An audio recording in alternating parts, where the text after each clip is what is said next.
নমস্কার বন্ধুরা, দীপাস কিচেনে আপনাদের সবাইকে স্বাগত। আজকে আমি ছোলার ডাল দিয়ে আর এই যে পটল কেটে নিচ্ছি, পটল দিয়ে পটলটা গ্রেট করে আমি একটা ধোকার মতো তরকারি করব। আপনাদের পরে দেখাচ্ছি আমি রেসিপিটা। এটা নতুন ধরনের রেসিপি, তো চলুন আমরা দেখে নিই এটা কিভাবে বানাবো। পটলগুলো আমি এইভাবে ছাড়িয়ে নিয়েছি, এবার আমি এটাকে গ্রেট করে নেব। এইভাবে গ্রেট করে নেবো আমি, আর পটলের দানাগুলো বেছে ফেলে দেবো আমি। দেখুন আমার পটলটা কিন্তু গ্রেট করা হয়ে গেছে, গ্রেটার দিয়ে গ্রেট করে নিয়েছি। দেখুন এরকমভাবে আমি এবার এটাতে একটু নুন মাখিয়ে রেখে দেবো। নুনটা দিয়ে রাখলে পটলের জলটা বেরিয়ে যাবে। এরকম করতে করতে দানাটাও আমি বেছে নেব। দানাটা মুখে পড়লে ভালো লাগবে না, আর ধোকার শেপটাও আসবে না দানাগুলোর জন্য। ছোলার ডালটা দেখুন 3 ঘন্টা আমি ভিজিয়ে রেখেছিলাম, ভিজে গেছে একদম। লঙ্কা আর আদা দিয়ে আমি মিক্সিটা এটা পেস্ট করে নেব। পটলটা আমি নুন মাখিয়ে রেখেছিলাম 2-3 মিনিটের জন্য। দেখুন কতটা জল বেরিয়েছে, তাও আমি জলটা বের করে দিচ্ছি পুরোটাই। কড়াই তেল দিয়েছি, এবার নেড়ে নেবো এটা একটু। দেখুন কতটা জল বেরিয়েছে। এটা একটু ভেজে নিয়েছি 2 মিনিট আমি। এবার আমি এটার মধ্যে দিয়ে দেবো ডাল বাটাটা। ডালের সাথে আদা আর কাঁচা লঙ্কা বেটে নিয়েছি। একটু হলুদ দিয়ে দিলাম, একটু নুন দিয়ে দিলাম। এবার আমি এটাকে ভালো করে ভেজে নেবো মশলাটাকে দিয়ে। একটু চিনি দিয়ে দিলাম,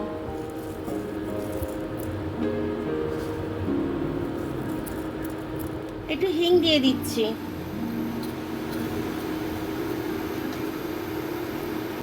আমি তেলে ভাজার সময় দিইনি, এখন দিয়ে দিলাম, কারণ তখন দেওয়া পটলটা দেওয়া ছিল তো, ওই জন্য এখন দিয়ে দিলাম।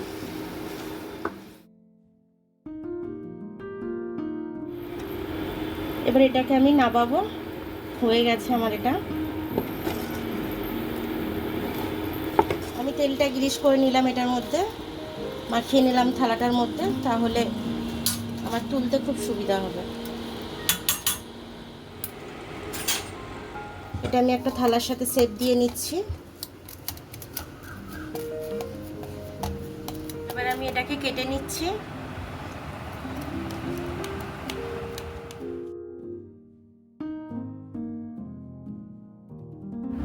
ধোকার মতো শেপে আমি কেটে নিচ্ছি এটাকে।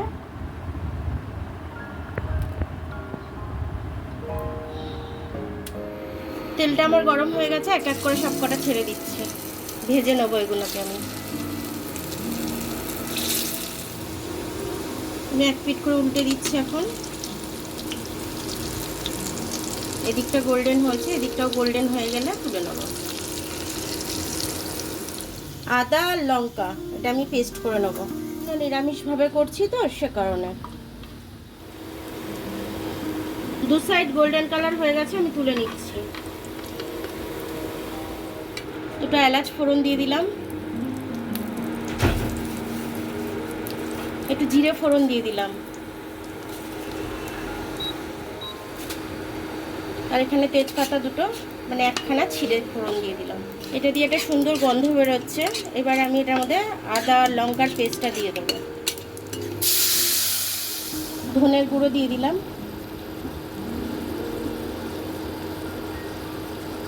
একটু জিরের গুঁড়ো দিয়ে দিচ্ছি, হলুদটা দিয়ে দিলাম।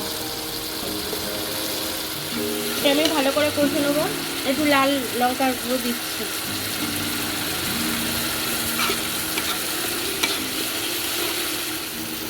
একটু লাল লঙ্কার গুঁড়ো দিয়ে দিলাম কাশ্মীরি, একটু নুন দিয়ে দিচ্ছি।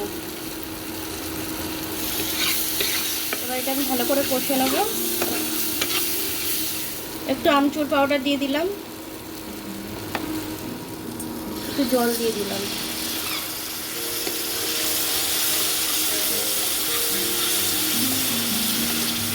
আমি এবার জলটা দিয়ে দিচ্ছি।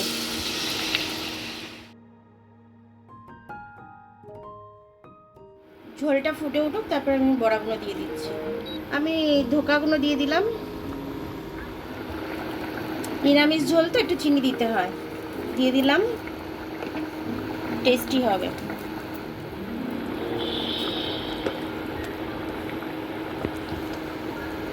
এবার আমি এটাকে চাপা দিয়ে দেবো।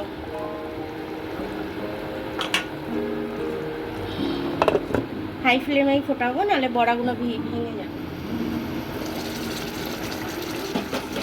দেখুন এটা আমার হয়ে গেছে। আমি এর মধ্যে একটু ঘি দিয়ে দেবো। নিরামিষ খাবার একটু ঘি দিলে ভালোই লাগে খেতে।